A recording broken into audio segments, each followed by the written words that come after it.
салом бинандагони азиз, нашри ҷанбастии барномаи иттилооти навид аст. мустақиман манзури шумо.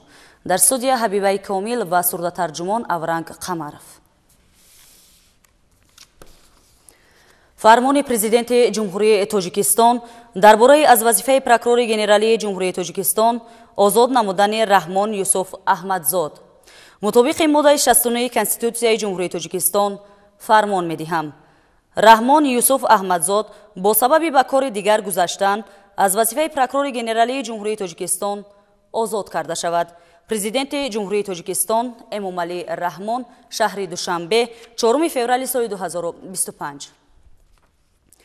фармони президенти ҷумҳурии Тоҷикистон дар бораи аз вазифаи муовини прокурори генералӣ сарпрокурори ҳарбии ҷумҳурии Тоҷикистон озод намудани Воҳидзода. мутобиқи моддаи 69 Конститутсияи ҷумҳурии Тоҷикистон фармон медиҳам.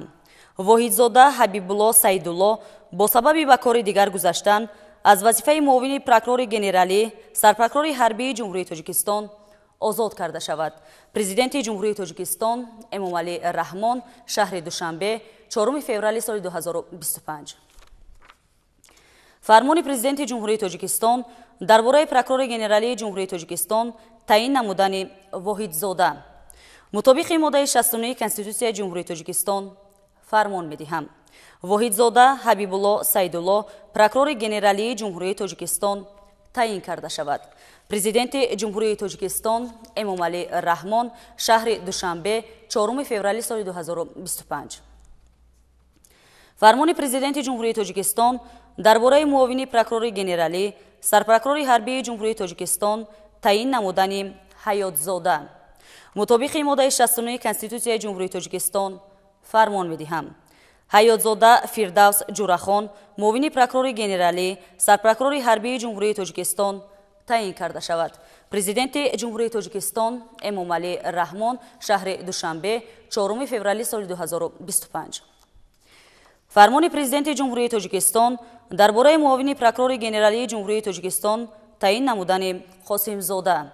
мутобиқи моддаи 69 Конститутсияи ҷумҳурии Тоҷикистон фармон медиҳам. Қосимзода Хайриддин Шарифҷон муовини прокурори генералии ҷумҳурии Тоҷикистон таъин карда шавад.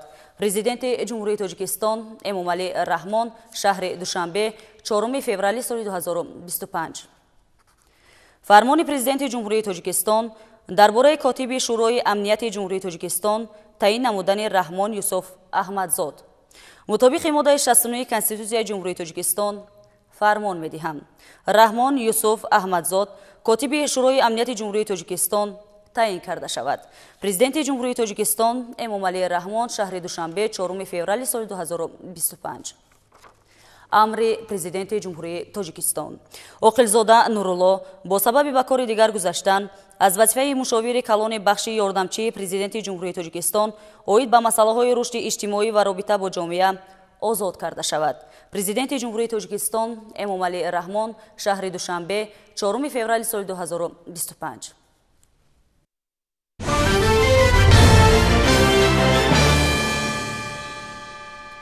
тибқи фармони президенти ҷумҳурии Тоҷикистон аз 4 декабри соли 2024 дуюми март дар мамлакат интихоботи вакилони маҷлиси намояндагони маҷлиси олии ҷумҳурии Тоҷикистон ва вакилони маҷлисҳои маҳаллӣ баргузор мегардад.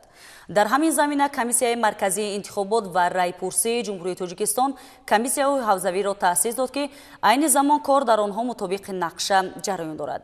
аз рафти фаъолияти комиссияи ҳавзаи якмандатии интихоботӣ оид ба интихоботи вакилони маҷлиси намояндагони маҷлиси олии ҷумҳурии Тоҷикистон Муъминобод рақами 38 ҳамкоронамон гузориш омода карданд. ҳавзаи якмандатии интихоботӣ оид ба интихоботи вакилони маҷлиси намояндагони маҷлиси олии ҷумҳурии Тоҷикистон Муъминобод рақами 38 се ноҳияро фаро мегирад ва шумораи интихобкунандагон дар ин ҳавзаи интихоботӣ 107492 нафарро ташкил медиҳад. дар ҳавзаи мазкур 4 нафар номзадҳо ба вакили маҷлиси намояндагони маҷлиси олии ҷумҳурии Тоҷикистон ба қайд гирифта шуданд ва ба онҳо шаҳодатнома супорида шуд. акнун ин номзадҳо ҳуқуқи гузаронидани вохӯриҳо ва маъракаи тарғиботиро пайдо намуданд ва бо шахсони боваринокашон метавонанд дар се ноҳия тарғиботу ташвиқотро дар байни интихобкунандагон оғоз намоянд. комиссияи ҳавзавии Муъминобод рақами 38 ки ба он ноҳияҳои ҳаммарзи Муъминобод ناحیه به نام شمس‌الدین شاهین و خوالینگ را فراگیر است.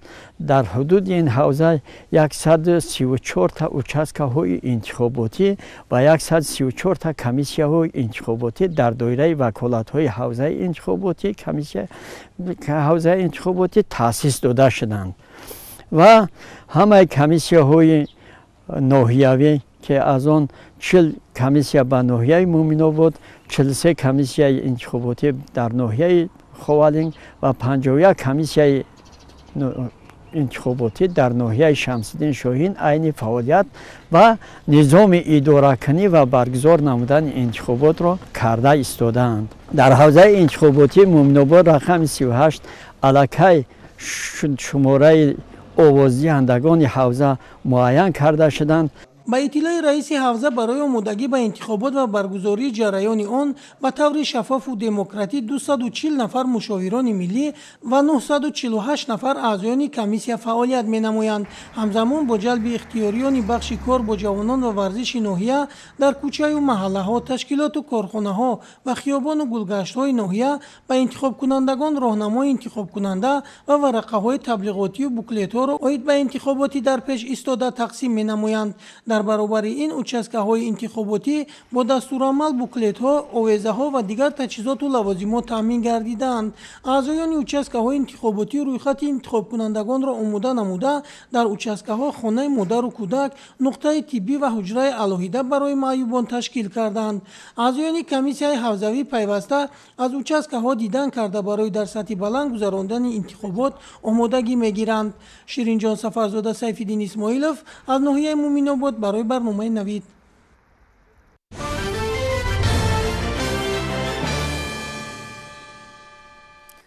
در ناحیه لخش هم به مانند دیگر شهر و ناحیه‌های جمهوری بابت گذراندن انتخابات شفاف و دموکراتی آمادگی‌ها ادامه دارند. در همه حوزه و участкаҳои انتخاباتی به خاطر گذراندن انتخابات وکیلان مجلس نمایندگان مجلس عالی جمهوری تاجیکستان و مجلس‌های محلی آخرین تدبیرهای آمادگی طبق قانونگذاری برآمده مانده شده است.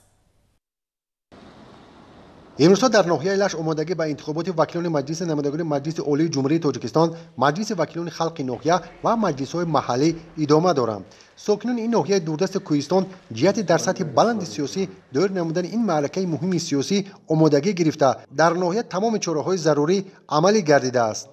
در ناحیه لخش 40 حوزه انتخاباتی و 53 участка انتخاباتی تشکیل کرده شده است که امروز در اساس طلبات‌های کنستیتوسیونی انتخابات که در تمام حدود ناحیه لخش کارهای ترغیباتی و تشویقاتی با مرام ادامه دارد.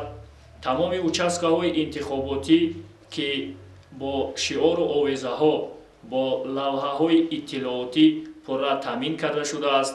کارهای پیش از انتخاباتی در تمام حوزه‌ها و участкаҳои انتخاباتی با مرام ادامه دارد. در ناحیه لخش نزدیک به 24,000 انتخاب کننده برای خط گرفته شده است که ما کمیسیه ناحیوی انتخابات با باوری کامل گفته می توانیم که این معرکه مهم سیاسی که سنه 2 مارس سال 2025 برگزار می گردد در یک روحیه بلند تشکیل کرده این چاره‌بینی ادانه را با شکوه و شهامت خاصه برگزار نماییم. گوشه‌های انتخاباتی با مواد اطلاعاتی و حجت‌های ضروری تامین کرده شدند. امروزها در تشکیلات مؤسسه و جماعت‌های دهات کارهای فهماندهی در بین اهالی براه مانده شده، ساکنان با مواد اطلاعاتی تامین می‌گردند. با دستگیری مقامات اجرایی حکومت دولتی ناحیه لخش تمام 53 عدد участкаҳои انتخاباتی که در حدود ناحیه تأسیس داده شدند برای تشکیل نمودن حجره‌های اوازی با متاح‌ها و قطعه‌های اوازی تامین گردد. در ناحیه رفت آمادگی با انتخابات در پیش ایستاده با مرام ادامه دارد. از جمله در участка انتخاباتی رقم 160 اوید با انتخابات مجلس نمایندگان مجلس عالی جمهوری تاجیکستان که ما در آن قرار داریم همه کارهای آمادگی به انجام رسانده شده. رویخط آوازدهندگان با پرگی تهیه کرده شده، هم رویخط دیواری و هم رویخط روی میزی هیئت کمیسیه آماده می باشد ҳуҷраҳои овозӣ омода мебошанд. инчунин қуттиҳои овозӣ барои истифода бурдани овозиҳонаҳон дар ҷои махсус таъсисёнда гузошта шудааст. ҷиҳати дар сатҳи баланди сиёсӣ доир намудани ин маъракаи муҳими сиёсӣ барои интихобкунандагон тамоми шароиту имконоти мусоид фароҳам оварда шудааст.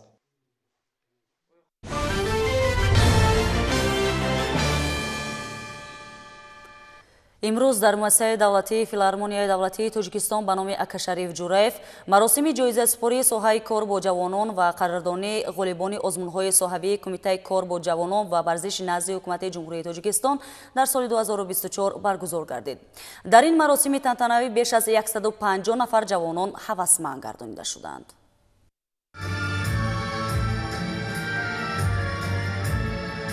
бо ҳамин шева маросими ҷоизаспории Кумитаи кор бо ҷавонон ва варзиши назди ҳукумати ҷумҳурии Тоҷикистон дар самти кор бо ҷавонон бо тантана ва шукӯҳӣ ба худхоз баргузор гардид. Дар ин маросим ғолибону ҷоизадорон дар соҳаи санъат, адабиёт, рӯзноманигорӣ, меъморӣ, барномасозӣ, компютерӣ, техника, технология, инноватсия, эҳёи ҳунарҳои мардумӣ, ҷоизаи шуҷоат ва ҷавонмардӣ ва амсоли ин муайяну қадрдонӣ гардиданд. Умар Қурбонов, рӯзноманигори муассисаи давлатии телевизиони Сафина, аз ҷумлаи ҷоизадорони ин тадбир ҳисобида мешавад, ки дар наминаи рӯзноманигорӣ қадрдонӣ гардид.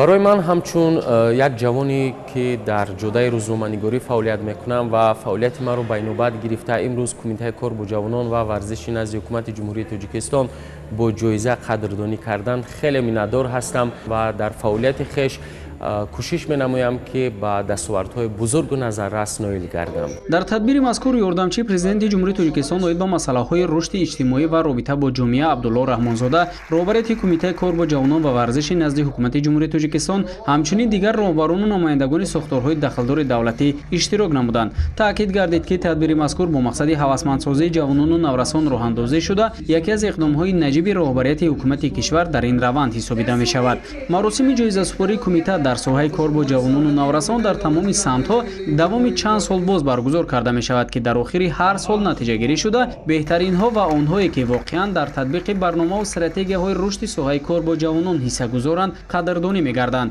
ҳамчунин иқдоми ибратбахш ва василаи арҷгузорӣ ба матонату шараф, ҷасорату ватандӯстӣ хизматчиёни ҷавоне ки ҳини адои хизмати аскарӣ барои ҳифзи марзу бӯми Тоҷикистони соҳиби истиқлол ҷони худро аз даст доданд ва ё дар ин роҳ саломатии худро аз даст доданд, ҷоизаи махсус шуҷоат ва ҷавонмардӣ таъсис дода шудааст. ин низ ба хотири бедор намудани ҳисси ватандӯстии ҷавонон, ҳимояи марзубуми кишвар ва хизмат дар роҳи ватан аст. таъсис додани номинатсияи шуҷоат ва ҷавонмардӣ дар самти баланд бардоштани ҳуввияти ҷавонон, ҷиҳати пост доштани арзишҳои миллӣ ва муҳофизати марзубуми меҳан равона гардидааст ва ин номинатсия бори дигар ҷавонони моро ба он ҳушдор менамояд ва водор месозад, ки баҳри дӯст доштани ҳар як ҳафхоки ватан, баҳри ҳимояи марзубуми ватан ва анҷоми рисолати ҷавонмардии худ боз ҳам масъулияти бештар дошта бошад. дар фарварди чорабинӣ барномаи рангини фарҳангӣ бо иштироки ҳунармандони ҷавону хушсалиқаи кишвар пешниҳоди ҳозирин гардид, ки ба чорабинии ҷавонон таровати дигар зам намуд.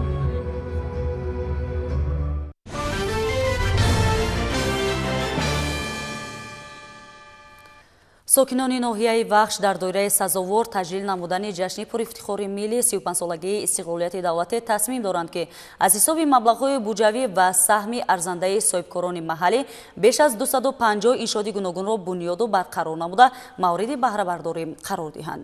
ин раванд дар баробари таъмини инфрасохтори маҳал ва муҳайё гардани шароити мусоиди кору фаъолият, ҳамчунин барои таъсиси ҷойҳои нави корӣ замина хоҳад гузошт. ободу зебо сохтани кӯчаву маҳал, бунёд намудани пулҳои хурду бузурги мошингузар ва таъмиру азнавсозии ҳамин қабили иншоот аз амалҳоине ки инсонӣ буда дар беҳтар гаштани инфрасохтори зарурии хоҷагии халқ мусоидат менамояд. бо ин мақсад сокинони ҷамоати деҳоти ваҳдати ноҳияи Вахш амалҳои созандагиро пеша намуда, ҳамарӯза тавассути ба роҳ мондани ҳашарҳои дастаҷамона корҳои бунёдиро ба роҳ монда истоданд. тавре иттилоъ дода шуд, пули мошингузари деҳаи Гулбоғ ки фарсуда ва корношӯям шуда буд, имрӯзҳо бо иқдому саҳмгузории сокинони маҳаллӣ ва соҳибкорон бунёду азнавсозӣ гардида истодааст.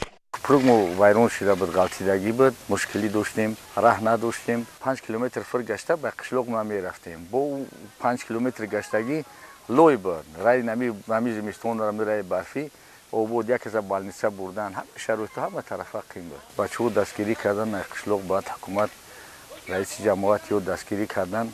Масалан ҳамин корора мо масалан ба маслиҳати ҳамвоқатӣ якҷоя ҳамин корора масалан сар кардем. Бо ният дорем ки масалан дарвозаш кинем насаби қишлоқ болош бинависем деҳаи Гулбоғ гуфта. Ҳамаи пули мошингузар ки пурра ба истифода дода шуд, ҳам мушкилиёмо паси сар мешаванд. ҳамзамон чунин тадбир дар маҳаллаи хӯрамдеҳи ҷамоати мазкур ҷараён дошта, сокинон бо ҳисси баланди ватандӯстиву меҳанпарастӣ дар ин амали неку созанда саҳмгузорӣ намуда нақша доранд, ки дар муҳлати кӯтоҳ пули мошингузарро сохта мавриди истифодаи сокинони маҳал қарор диҳанд. Бунёди пули мошингузар бо ҷалби сокинони маҳаллӣ ҷараён дошта, қариб 80% корҳои сохтмонӣ сомон дода шудааст. гузаргоҳ фарсуда шуда буд, бардошт намекард бори вазмина, мошинои калон гузаштанда душвор буд. Ана ба ҳамон хотир мо иқдом гирифтем ки ҳамира аз нав бо ташаббуси сокиноне ки саҳм доранд, саҳмгузорӣ кардан, ҳамин ободиро ба пеш гирифтем ба хотири ҷашни 35-солагии истиқлоли ҷумҳурии Тоҷикистон ватанмон барои ободии ватанмон. ана инашоз тамом шуд, ами дарвозаш мондагӣ, дарвозаша рост кунем, баъд дигаришда ҳолати арматурбандӣ рафта исааст, вайшам иқдом гирифтем ки дар байни 10-15 рӯз ба анҷом расонем. Дар ҳамин куприке ки ҳозир мо кардаисем, то ба имрӯз 109,996 сомонӣ рафта истааст, бо кол давом дорад. Кӯшиш мекунем ки бо сифати баланд дар кӯтоҳтарин муҳлат ба анҷом расонем. инчунин сокинони ватандӯсти ҳамин масир дар дигар корҳои бунёдӣ ҳиссагузорӣ намуда ният доранд чароғонкунии кӯчаву маҳал ва тоза намудани ҷӯю каналҳоро низ ба роҳ монда бо ин васила сатҳи зиндагии хешро беҳ созанд. қайд кардан ба маврид аст ки анҷом додани чунин иқдомҳои созанда баҳри муҳайёсозии шароити мусоиди кору зиндагии сокинон ва дар сатҳи баланд ҷашн гирифтани 35-солагии истиқлолияти давлатии ҷумҳурии Тоҷикистон нақши асосӣ дорад. гузориши Муҳаммадризо Шарифзода Толибҷон Сайфов барои барномаи иттилоотии Навид аз ноҳияи Вахш.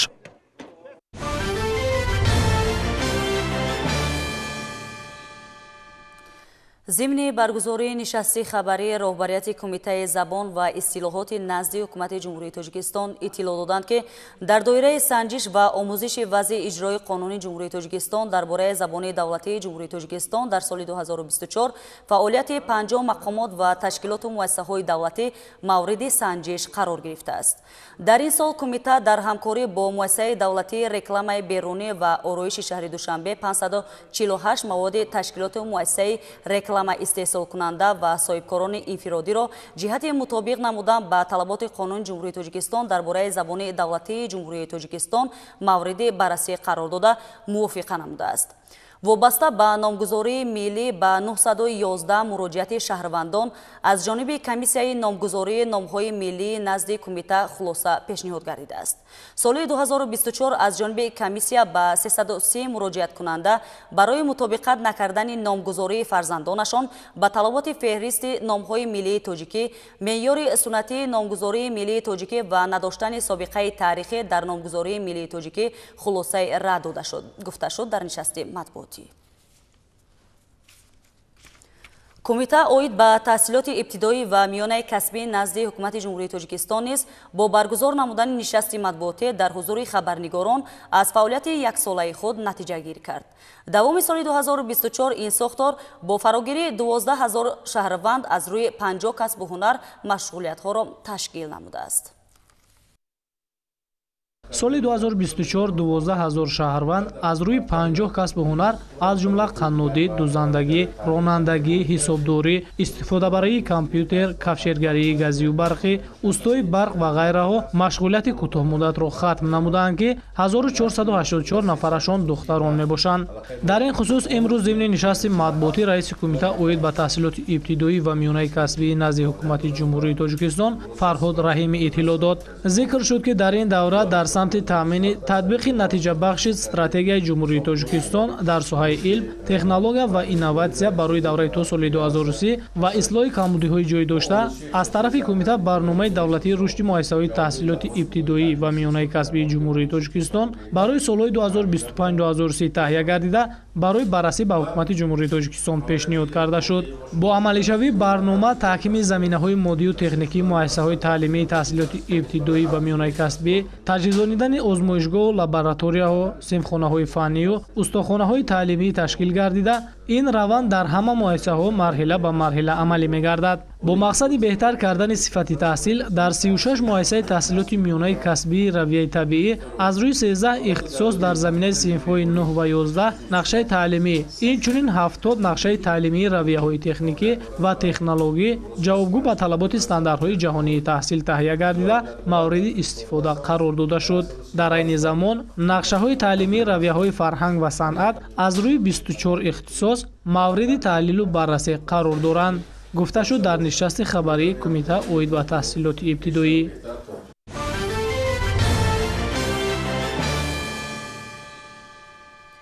имсол даври якуми ба қайдгирии довталабон барои иштирок дар имтиҳонҳои марказонидаи дохилшавӣ ба муассисаҳои таълимии таҳсилоти миёна ва олии касбӣ аз 1 март оғоз гардида то 30 апрел идома меёбад. дар ин хусус зимни нишасти матбуотӣ роҳбарияти маркази миллии тестӣ иттилоъ доданд. иброз гардид ки тибқи тартиби наве ки аз ҷониби ҳукумати мамлакат тасдиқ гардидааст, имсол чанд даври ба қайдгирии довталабон гузаронида мешавад. баъд аз ба қайдгирии довталабон дар даври асосӣ давраҳои иловагии он моҳи июн, моҳи сентябр ва аз 29 октябр то 7 декабр гузаронида мешаванд. иттилоъ дода шуд ки соли 2024 теъдоди умумии довталабони дорои таҳсилоти миёнаи умумӣ, ибтидоӣ ва миёнаи касбие ки дар ҳама давраҳои ба қайдгирӣ барои иштирок дар имтиҳонҳои марказонидани дохилшавӣ номнавис шуданд, беш аз 89 000 нафарро ташкил медиҳад. ин шумора нисбат ба ҳамин нишондиҳандаи соли 2023 11% зиёд мебошад. соли 2024 аз ҷониби муассисаи давлатии Тоҷикфилм дар асоси барномаи рушди кинои ҷумҳурии Тоҷикистон барои солҳои 2023-2027 ва нақшаи амали он барои солҳои 2023-2025 дар маҷмӯъ 17 филми ҳунарӣ гуногун жанр, пурра, мустанад, кӯтоҳ ва тасвирӣ наворбардорӣ гардиданд. дар ин хусус имрӯз зимни нишасти матбуотӣ директори муассисаи давлатии Тоҷикфилм Маҳмад Саид Шоҳиён ба намояндагони воситаҳои ахбори омма иттилоъ дод. иброз гардид ки дар ин давра ба шурӯи бадеии муассиса 77 филмнома пешниҳод шуд. ҳамчунин дар ин давра 3 филми ҳунарии муштарак наворбардорӣ гардид ки инҳо васоити ахбори оммаи нави Русия, моҳи дар шаст ва харгӯши сиёҳ, харгӯши сафед мебошад. гуфта шуд ки дар ин давра муассисаи давлатии Тоҷикфилм барои табодули таҷриба ва робитаю ҳамкории судман бо синамогурӯҳи ғарби ҷумҳурии мардуми Чин, ҷамъияти дорои масъулияти маҳдуди Сарез Сармоя ва ширкати синамоии корномаи Дубай қарордоди ҳамкорӣ ба имзо расонид. бино ба иттилои масъулин дар маҷмӯъ Тоҷикфилм бо 15 давлат ва 40 ширкати филмбардорӣ ҳамкорӣ менамояд. зимни нишасти матбуотӣ роҳбарияти мақомоти иҷроияи ҳокимияти давлатӣ ноҳияи Ҷабор Расулови вилояти Суғ низ дар ҳузури хабарнигорон перомони дастоварду камбудиҳои бахшу соҳаҳои иқтисоди миллии ноҳия ибрози андеша карданд.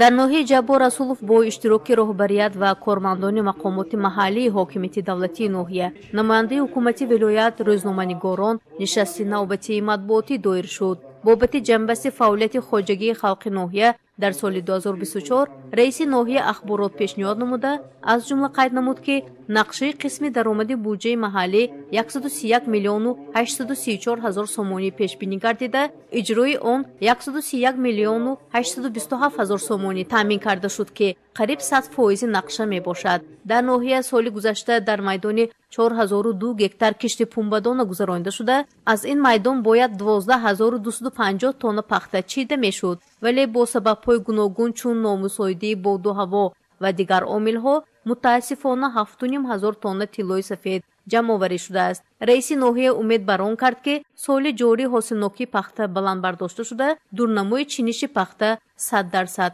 иҷро мешавад.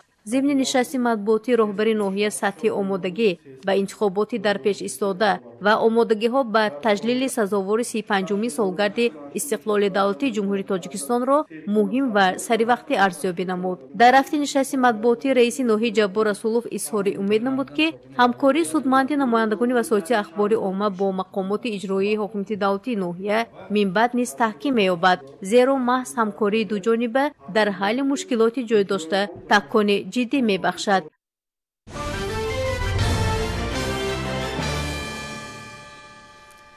ҷиҳати вусъат бахшидани корҳои ободонӣ бобати истиқболи ҷашни 35-солагии истиқлолияти давлатии ҷумҳурии Тоҷикистон ва сабзу хӯрамгардонии гӯшаву канори мамлакат дар ноҳияи Данғара корҳои кабудизоркунӣ идома доранд. Сокинону соҳибкорони ободгари ноҳия дар баробари масъулини мақомоти иҷроияи ҳокимияти давлатӣ ва шуъбаи ҳифзи муҳити зисти ноҳия дар маъракаи мазкур саҳмгузорӣ намуда, шафъати роҳҳои мошингардро бо шинонидани ниҳолҳои ороишиву ҳамешасабз хӯрам гардониданд. гузориши ҳамкорамон Салоҳиддин Неъмат идома бахши ин мавзӯъст. баҳри дар амал татбиқ намудани барномаи давлатии кабудизоркунии ҷумҳурии Тоҷикистон барои давраи то соли 2040, ҳамчунин вусъат бахшидани корҳои ободонӣ ҷиҳати истиқболи ҷашни 35-солагии истиқлолияти давлатии ҷумҳурии Тоҷикистон ва сабзу хӯрамгардонии гӯшаву канори мамлакат дар марказ ва деҳоти ноҳияи Данғара корҳои кабудизоркунӣ идома дорад. бо истифода аз мавсими мусоид сокинони нӯҳ ҷамъияти шаҳраку деҳоти ноҳия рӯзҳои истироҳатӣ ба ҳашари оммавӣ баромада дар корҳои сабзу хӯрамгардонӣ ва тоза намудани муҳити атроф саҳми худро мегузоранд.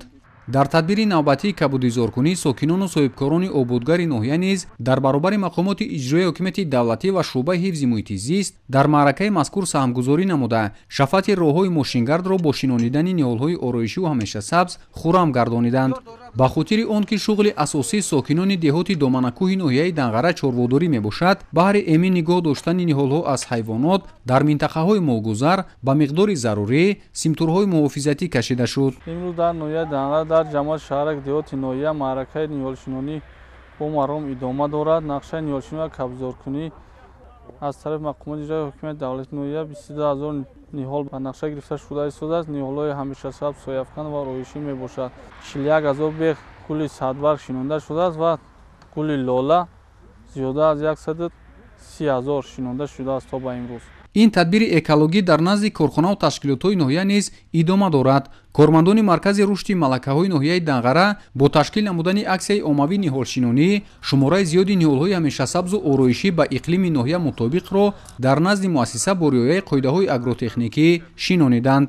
бо назардошти он ки бинои тозабунёди маркази рушди малакаҳои ноҳияи Данғара дар шафати шоҳроҳи байналмилалии Душанбеи Кӯлоб ҷойгир аст, масъулини ин муассиса кӯшиш намуда истодаанд ки мавсими ҷорӣ ба пуррагӣ саҳн ва атрофи биноро бо шинонидани ниҳолҳои ҳамешасабз ва гулу бутаҳои ороишии мавсимиву доимӣ сабзу хӯрам гардонанд. кабудизоркунӣ ва сабзгардонӣ ватан, диёр, ҷумҳурии Тоҷикистон қази ҳар як фарди ҷомеаи имрӯза мебошад.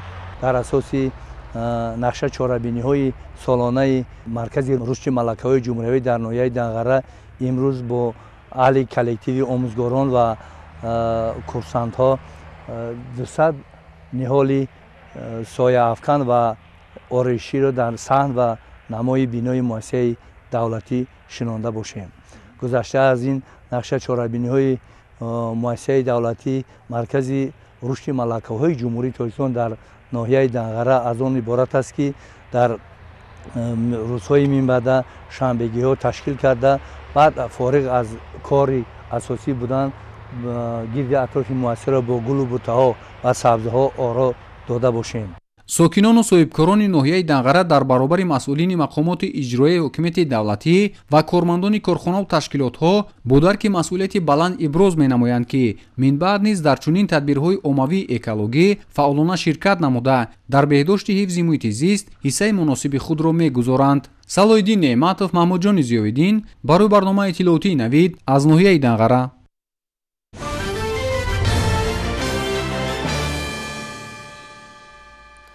воқеан давоми солҳои охир раванди сабзу хӯрамгардонӣ дар мамлакат хусусияти оммавӣ касб мекунад. дар шаҳри Турсунзода низ ба маъракаи ободонӣ ва сабзу хӯрамгардонӣ таваҷҷӯҳи хоса зоҳир гардида дар ин самт тадбирҳои зарурӣ амалӣ карда мешаванд. тибқи нақшачорабиниҳои мақомоти иҷроияи ҳокимияти давлатӣ бо иштироки кормандони ташкилоту корхонаҳои шаҳр дар ҳудуди ҷамъиятҳои шаҳраку деҳот маъракаи кабудизоркунӣ ва ниҳолшинонӣ гузаронида шуд. дар доираи нақшаи чорабиниҳои бунёдкорию созандагӣ ва ободониҳо ба ифтихори ҷашни 35-солагии истиқлоли давлатии ҷумҳурии Тоҷикистон, инчунин нақшаи ниҳолшинонӣ ва кабудизоркунӣ дар давраи тирамоҳу зимистони солҳои 2024 бо ибтикори мақомоти иҷроияи ҳокимияти давлатии шаҳри Турсунзода ва шуъбаи ҳифзи муҳити зист дар ҳудуди ҷамоатҳои шаҳраку деҳоти шаҳр, шафати шоҳроҳ ва роҳҳои маҳаллӣ ҳашари дастаҷамона баргузор карда шуда, зиёда аз 3000 бех ниҳоли дарахтони ҳамешасабзу ороишӣ ва мевадиҳанда шинонида шуданд. Дар чорабинии шаҳрвандони касбу кори гуногун, сокинони маҳаллаю деҳаҳо ва кормандони корхонаю муассисаҳои давлатию ғайридавлатӣ фаъолона ширкат варзида, ҳамзамон бехи дарахтонро нарму ниҳолу буттаҳоро тибқи қоидаҳои биотехникӣ шаклдарорӣ намуданд. Дар ҳудуди ҷамоати деҳоти Сешанбе 2000 нақша буд. Имрӯз мо тавре ки шумо дида истодаед, ниҳолшинониро арча ва дарахтои павлония шинонда истодаем. Ҳозир 2000 дона нақшаро иҷро кардем. Мо ҳаракат мекунем ки 5000 зиёд ниҳолҳо шинонем ва нақша гирифтагим ҷойҳое ки дарахтое ки тунук аст ва қоқшуда хушшудагиёро гирифтагӣ ҳастем. Дар шоҳро, дар деҳаҳо, дар роҳҳои байни деҳаҳо ва мавзеъҳое ки ҷои ниҳолшинонӣ муайян кардагим, мисол ай нақша зиёд 5000 дона ниҳол зиёдтар шинонданӣ ҳастем. аз ҷумла ҷаҳти ба роҳ мондани парвариши павловния чораҳои амалӣ андешида шуда истодааст ки то имрӯз зиёда аз 3000 бех ниҳоли павловния шинонида шуд. дар маҷмӯъ дар ҳамаи минтақаҳои шаҳри Турсунзода то имрӯз зиёда аз 30000 бех ниҳоли дарахтони ҳамешасабзу ороишӣ ва мевадиҳанда шинонида шуданд. иқдоми мазкур дар оянда низ пайваста баргузор карда шуда, дар ободонии муҳити атроф саҳми арзанда хоҳад гузошт.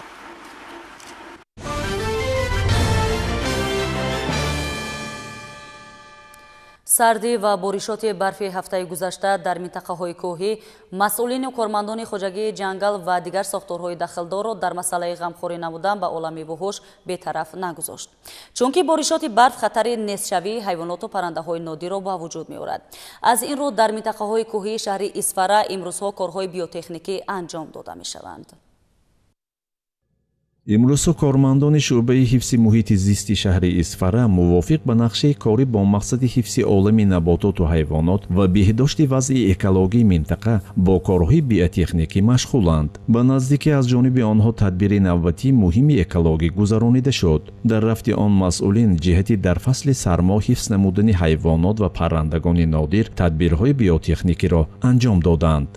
баҳри эмин нигоҳ доштани олами вуҳуш, паррандагон ва ҳайвоноти нодирӣ ки дар ҳудуди минтақаи сиёҳгӯҳии шаҳри Исфара сукунат доранд, аз тарафи бахши ҳифзи муҳити шаҳри Исфара бо якҷоягӣ ҷамъияти шикорчиён ва моҳидорони шаҳри Исфара дар ҳудуди минтақаи кӯҳии сиёҳи Исфара корҳои биотехникӣ гузаронида истодааст. дар рафти чорабинии мазкур баҳри таъмин намудани ҳайвонот ва паррандагони ваҳшӣ бо хӯрока ва дигар маводҳои ғизоӣ аз тарафи бахш ба миқдори 1 тонна донҳои ҳархела, зиёда аз 20 адад бастаи коҳ барои ҳайвонот, инчунин намак ва дигар хӯрокони лозима ба минтақаҳое ки дар ин ҷо бинояд аз бориши барф пошида шудаасту барои таъмини ғизо баҳри ҳайвонот мушкил аст, таъмин намуда истодаем. маврид ба зикр аст ки мавзеи сиёҳкӯҳи шаҳри Исфара дорои ҳайвоноту паррандаҳое мебошад ки баъзеи онҳо дар китоби сурх сабт гардидаанд. дар нишебию дараҳо ва ҷарию талу теппаҳои ин ҳудуд ки барои хӯрокхӯрии ҳайвоноту паррандагон имконият мавҷуд аст, аз тарафи кормандони шуъбаи ҳифзи муҳити зист ба миқдори зарурӣ хошок, намак ва дон пошида шуд ки ин амал дар фасли сармо паррандагон ва ҳайвонотро аз маҳвшавӣ ҳифз менамояд. гузаронидани корҳои биотехникӣ барои аз сардии фасли сармо эмин нигоҳ доштани олами ҳайвоноту паррандагон ва афзунгардии ҷонварони нодир мусоидат менамояд.